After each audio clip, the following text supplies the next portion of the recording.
Hey everyone, welcome back. I'm Emma, and I'm here with Jake, and today we're talking about something that sounds simple but can feel surprisingly hard, making new friends as an adult.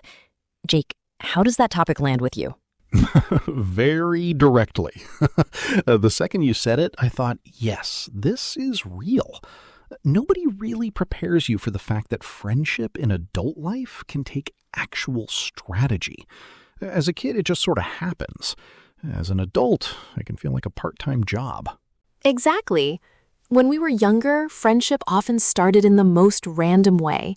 You sat next to someone in class, borrowed a pen, and suddenly you were inseparable. Very close, always together. Yeah, the requirements were incredibly low. Do you also like cartoons? Yes, great. We write at dawn. That was enough. Now people have schedules, responsibilities, partners, children, and about 12 unanswered messages on their phones. So let's start with the big question.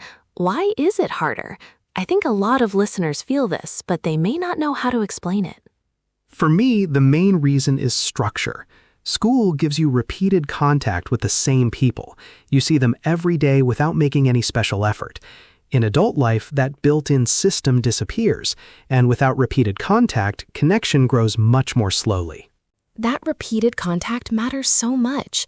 There's also something important about unplanned interaction, those casual moments that aren't arranged in advance. You bump into someone, chat for 5 minutes, and over time that turns into familiarity. Right. And adult life is the opposite. Everything has to be scheduled. Are you free in 3 weeks at 6:30? It's hard to build closeness when every conversation feels like a calendar event. And I think there's a second issue too, shame. A lot of adults feel lonely, but they don't want to admit it because they think it makes them look unsuccessful or socially awkward. Yes, and that creates a strange illusion. Everyone thinks they're the only one struggling, while in reality, loads of people are in the same boat, in the same situation. They just hide it well. Social media definitely doesn't help. You see photos of dinners, weddings, weekend trips, and it looks like everyone else has a rich social life all the time. Exactly. But that's a highlight reel, not ordinary life. A highlight reel is the best edited version. Nobody posts a picture of themselves sitting at home wondering who to text on a Friday night. I remember feeling this very strongly when I moved to a new neighborhood a few years ago. I knew people in the city, but not nearby. And I suddenly realized how different it is to have friends somewhere versus friends you can actually call for a quick coffee. That's such an important distinction. Having people in your life is not the same as having people in your daily life. Proximity really changes things, not just physical closeness, but practical closeness. In my case, I joined a local yoga class, partly for exercise and partly because I was tired of feeling disconnected. At first, I barely spoke to anyone. I just went, rolled out my mat, and left. Which is very normal, by the way. People often imagine they have to walk in and immediately become charming and unforgettable. Usually it starts much quieter than that. You simply become a familiar face. Yes, and after a few weeks, those tiny moments started to add up. A smile, a short comment, a joke about how hard the class was. Nothing dramatic, but it built something. That's how it usually works. Friendship isn't always a lightning bolt, a sudden powerful moment. More often, it's gradual. It grows through repetition, shared context, and a sense of ease. So if someone listening is wondering where adults actually meet new friends, what would you say? What places make sense? I'd start with interest-based groups. Things like sports clubs, book clubs, language exchanges, volunteering, dance classes, hiking groups. If people are there because they genuinely enjoy something, you already have a natural conversation starter. And that takes some pressure off, because you're not trying to invent connection from nothing. The activity does part of the work for you. Exactly. You don't have to force small talk for an hour. You can react to what's happening around you. That was harder than I expected. Or, have you done this class before? It feels more organic, more natural, less staged. I also think shared challenge can help. There's something weirdly bonding about struggling together. If you survive a difficult hike or a terrible beginner dance class with someone, you've got material. Absolutely. Mild suffering is underrated. Nothing creates quick solidarity like mutual confusion. Was I supposed to spin there? I have no idea, but I nearly fell over. That's a real foundation. Another thing people talk about is the proximity principle, the idea that we tend to become closer to people we see regularly. It sounds simple, but it explains a lot. It does, and it's why consistency matters more than intensity. One amazing conversation is nice, but 5 decent conversations over several weeks can be more powerful because they create trust and familiarity. That's a really useful point. People often go to one event, don't instantly click with anyone, and decide it was a failure. But friendship usually takes longer than that. Much longer. In fact, some studies suggest it takes dozens of hours together for a person to move from acquaintance to actual friend. An acquaintance is someone you know a little but not closely, so one pleasant evening is just the beginning. Let's talk about that middle stage, because I think that's where many people get stuck. They can chat with someone at an event, but they don't know how to move from nice conversation to possible friendship. The simplest answer is initiative. If you enjoyed talking to someone, suggest a next step. Not in a huge, dramatic way, just something specific and easy, like, I'm grabbing coffee after class next week if you want to join. Specific is key. We should hang out sometimes sounds friendly, but it often goes nowhere. It's vague, and vague plans disappear very quickly. Exactly. Specificity gives the other person something real to respond to. Day, time, activity. It lowers the mental effort.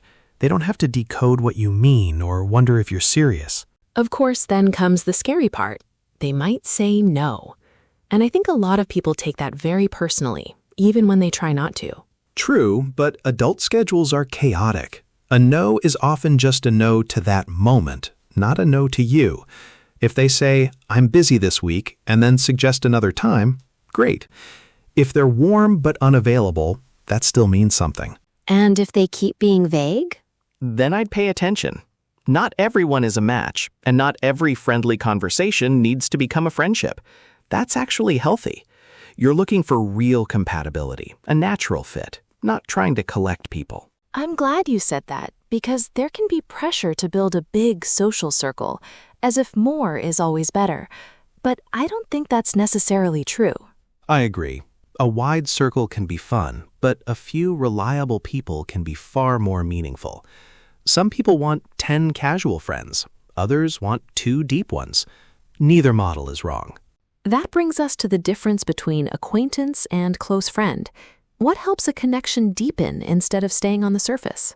Usually it's a combination of time, vulnerability, and follow-up. Vulnerability sounds dramatic, but I just mean letting someone see more of your real personality, opinions, worries, or hopes, instead of staying in safe, polished conversation all the time. And there's a balance there, right? Because vulnerability is important, but oversharing too early can feel intense.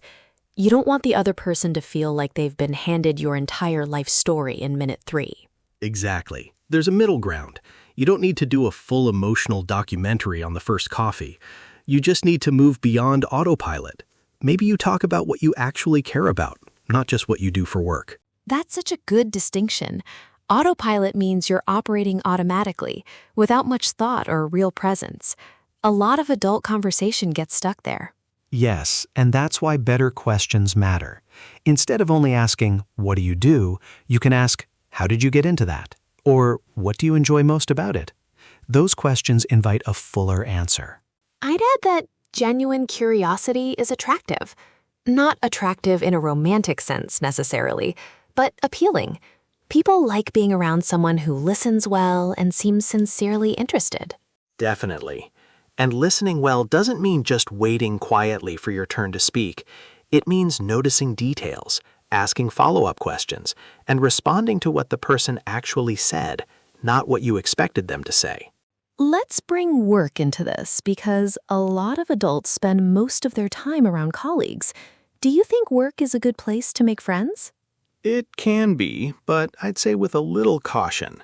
Work friendships can become very strong because of shared time and shared stress, but they can also stay limited by the workplace if you never spend time together outside that context.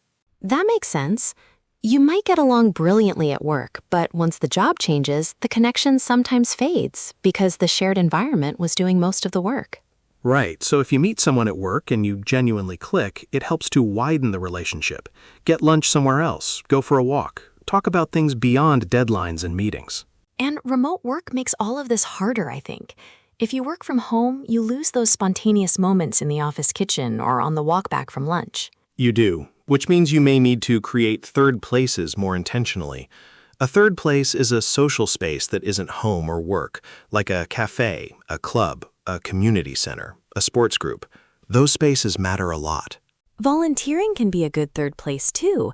There's often a shared purpose, and that can create connection quite quickly because people feel they're contributing to something bigger than themselves. I completely agree. Purpose changes the energy in the room. When people are working together on something meaningful, conversations often feel less self-conscious. You're side by side, not face to face trying to impress each other. What about friendship apps or online communities? Some people love them, and some people find them a bit awkward. I think they can work, but they work best when they lead to real-world interaction fairly quickly. Online conversation can create momentum, but if it stays online forever, it often loses energy. At some point, you have to meet for coffee and see if the vibe is real. The vibe is real is such a useful phrase. It basically means the feeling between people is genuine and comfortable, not forced. And sometimes you really can't know that from messages alone. Exactly. Someone can seem hilarious by text and strangely flat in person, or the opposite. Chemistry is hard to predict. And yes, I know chemistry usually refers to romance, but it also works for friendship, that natural ease between people. Now, what about people who are good at small talk but bad at going deeper? How do you move from pleasant chat into something more meaningful without making it awkward? I think you do it gradually. You respond honestly when a real topic appears. If someone mentions they've had a stressful month, you don't have to jump in with a speech, but you can say, "That sounds rough. What's been going on?" You open the door. And then if they walk through it, you follow them a little further. If they keep it light, you respect that. It's almost like adjusting the volume slowly rather than turning it up at once. That's a great metaphor. And it reminds people that deeper conversation doesn't have to be dramatic. It can simply be more personal, more specific, more real. Have you ever had a moment where you thought, okay, this person might actually become a close friend? Yes, and funnily enough, it's usually not during some big, memorable event. It's often when the conversation becomes unexpectedly honest. Someone says something slightly unguarded, and instead of smoothing it over, both people stay there for a moment. That rings true for me too. There's a feeling of relief in those moments, like, oh good, we can stop performing now. Performing meaning trying too hard to seem polished or impressive. Exactly. And the older I get, the more I value that relief. Friendship isn't just about having fun. It's also about having spaces where you don't have to edit yourself constantly. Let's talk about old friendships for a second. Sometimes the easiest way to have more connection isn't to start from zero with strangers, but to reconnect with people who already know you. I think that's massively underrated. People often assume too much time has passed, but in many cases, it hasn't. Sending a simple message like, "You crossed my mind today. How are you?" can reopen a door very quickly. Yes, because the history is already there. You're not building from nothing. You're reviving something, bringing it back to life. And that can feel much less exhausting. And usually the awkwardness is exaggerated in our heads. We imagine the other person will think, "Why are you messaging me now?" When in reality, they often think, "Oh, that's lovely." Of course, maintaining friendship is another skill entirely. Making a connection is one thing. Keeping it alive is another. Absolutely. Adult friendships often don't end in dramatic ways. They fade through neglect. Nobody is angry, nobody has had a big fight, but both people get busy and the relationship slowly loses momentum. So what helps maintain it in practical terms? Small habits. Following up after someone mentions something important. Sending a message when you see something that reminds you of them. Suggesting a plan before 3 months disappear. Tiny gestures create continuity. Continuity is a great word there. It means there's an ongoing thread, a sense that the relationship is still active even when you're both busy. Exactly. Friendship doesn't always need grand gestures. It often survives on consistency, not intensity. A quick "how did your presentation go" can matter more than people realize. What about one-sided friendships? That's a painful topic, but a real one. Sometimes it feels like one person is doing all the reaching out. Yes, and that can build resentment very quietly. I think it's important to notice patterns rather than isolated moments. If someone is going through a stressful period, that's one thing. But if the imbalance is constant, you may need to accept that they're not able or willing to invest at the same level. And accepting that can be sad, but also clarifying. It helps you stop pouring energy into a connection that isn't really mutual. Right. Mutual doesn't mean perfectly equal all the time, but it should feel balanced overall. You shouldn't always be the engine, the thing doing all the work to keep it moving. Friendship also changes across life stages. People get married, move away, have children, change careers. Sometimes the friendship is still there, but the shape of it changes. And being flexible helps. A friend who can't meet every week may still be a very real friend. Adult friendship often becomes less about frequency and more about reliability, warmth, and the ability to pick up where you left off.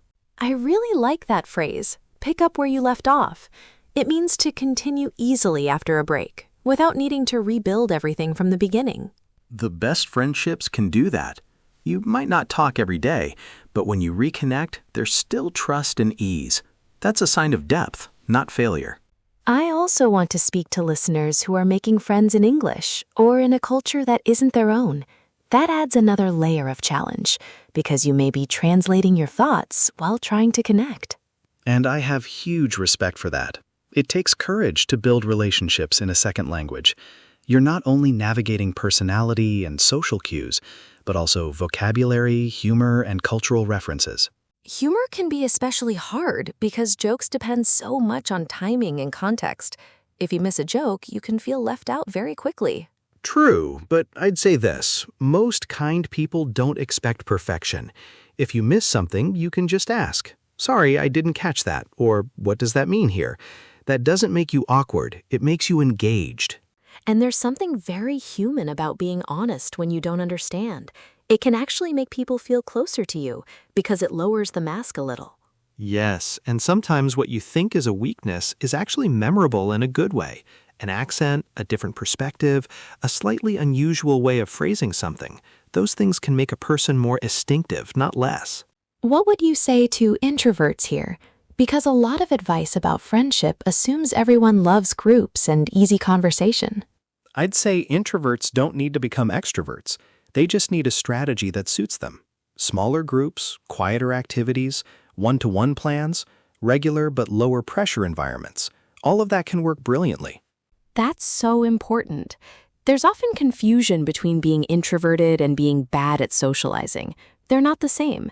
Introversion usually just means social interaction drains your energy faster, so you recharge alone. Exactly. Some introverts are excellent conversationalists because they listen deeply and ask thoughtful questions. Being loud is not the same as being socially skilled. And extroverts aren't always the easiest friends either. I say that lovingly. As an extrovert-leaning person, I accept that criticism. We can be fun, but we can also dominate the room if we're not careful. Another common problem is overthinking after social situations. You come home and replay every sentence in your head, convinced you sounded strange. Oh, the post-conversation autopsy. Brutal, but very common. An autopsy is technically an examination after death, so here we mean overanalyzing something that's already finished. Most people are far less focused on your mistakes than you imagine. That's such a helpful reminder. People are usually busy managing their own self-consciousness. They're not collecting evidence against you. Exactly. And a little awkwardness is not fatal. In fact, it can be endearing, charming, because it feels genuine. Perfect people are often less approachable than slightly awkward ones. Practical question. How much does body language matter? Eye contact, posture, putting your phone away, all of that. A lot. You don't need to become a robot who studies every gesture, but open body language helps. Facing people, looking up, smiling when it feels natural, not hiding behind your phone, those signals make you easier to approach. The phone is a big one. Sometimes we use it as a shield because we feel uncomfortable, but it also sends a message that says, I'm not available. Exactly. A shield is protection, but it can also block connection. If you're at a social event and you keep checking your phone, people are less likely to start talking to you. I'm also a big believer in remembering details. If someone mentions a job interview, a sick parent, or a holiday they're planning, and you ask about it later, that matters. It matters a lot. It shows care, but also presence. You were listening, and you considered that information worth keeping. That's how trust is built in very ordinary moments. Are there any red flags when making new friends? Things that make you think maybe this isn't a healthy connection? Sure. Constant flakiness, always canceling without real explanation, can be one. Another is if the person only talks about themselves and never shows curiosity about you. And I'd watch for people who create drama everywhere they go. I agree, though I'll defend canceling a little. Life can be overwhelming, and one canceled plan doesn't mean someone is careless. Fair point. I'm not anti-canceling. I'm anti-pattern. Context matters. A single cancellation is life. A permanent pattern of unreliability is something else. That's a good distinction. Adult friendship requires generosity, but not endless excuses. You can be understanding without ignoring repeated behavior. Exactly. Compassion and boundaries can exist together. Boundaries are simply limits that protect your time and emotional energy. They're not cold, they're healthy. Before we wrap up, I want to challenge one myth very directly. The idea that if you haven't built your people by a certain age, it's too late. That myth is nonsense. It's emotionally convincing, but factually weak. Adults make new friends all the time through moves, career changes, parenthood, divorce, hobbies, travel, and pure chance. It may take more effort, but it is absolutely possible. So let's leave listeners with something practical. If someone wants to improve their social life this week, not someday, what's one thing they can do? Choose one recurring activity and commit to it for a month. Not once, not when you feel inspired, but consistently. Give connection a chance to develop instead of demanding instant results. I'd add, if there's someone you already like talking to, send a specific invitation. Not a vague, we should do something, but an actual plan. And I'd add one more. Reconnect with one old friend. Send the message you've been postponing. Short, warm, simple. You don't need a perfect excuse. I love that. And I'll say this from personal experience. One of my closest friendships now started with a very ordinary message and a slightly awkward coffee. There was no magical movie scene, just two people making an effort. That's probably the most realistic and encouraging thing anyone can hear. A lot of good friendships begin quietly, not with fireworks, but with consistency, curiosity, and a willingness to try again. And your story with the running club fits that too, doesn't it? Completely. One of my closest friends now is someone I first bonded with by complaining during a run. Very elegant beginning. But it worked because we kept showing up, then got coffee, then stayed in touch. All right, that feels like the perfect place to end. If today's conversation spoke to you, I hope it also reassured you. Making new friends as an adult can be awkward, slow, and vulnerable, but it is not impossible, and it is definitely not just your problem. Exactly. If your social life feels thinner than you want, that's not a personal failure. It may simply mean your life needs a little more intention, a little more courage, and a few more repeated chances for connection. Thanks so much for being here with us. Take care of yourselves, reach out to someone if you've been meaning to, and we'll talk to you again very soon. See you next time, everyone.